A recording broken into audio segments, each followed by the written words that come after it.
Hello mga piskalik, at iyan ang ating mga full gold. Ayan, mga buntis yan. Ang anak na in a few days. So update ko kayo after ng mag drop sila. At ito na nga, nahihirapan na tayo madami sila.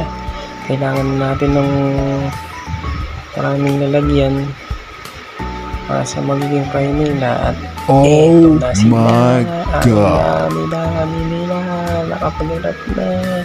Diba ang sesaya? Nakakapag-breed ka ng sarili mo.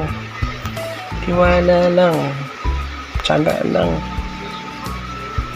At may pupuntahan din yung mga paghihirap natin dyan. Kahit pa paano, gumagastos pa rin tayo sa mga pagkain yan. Chupipix yan.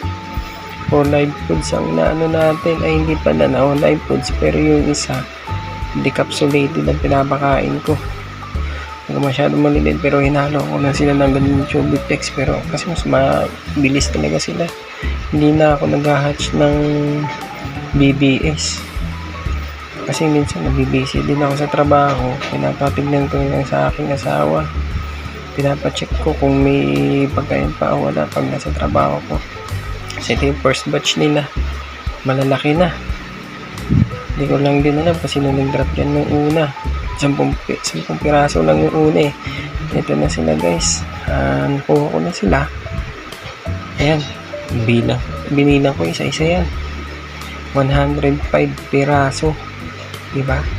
Nakakatuwa, ang saya-saya. Nakikita mo yung pinaghirapan mo at yung hinihintay-hintay mo ng kahit tagal-tagal mula sa Julie. Ayan na sila, kapag drop na, magpapalaki na naman tayo guys. Ay nako, ang sarap din sa feeling ng ganyan. Waiting na lang tayo. Yan, tapos ito yung yung isang ko na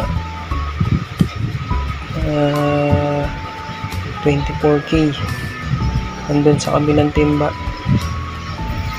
Ayan sa dulo. Ayan, 24K yan, nag-drop na din siya. Ayan, nakikita nyo, diba ang dami-dami na natin isda, fish na. At ito nga, tapos ko na pag-acclimate.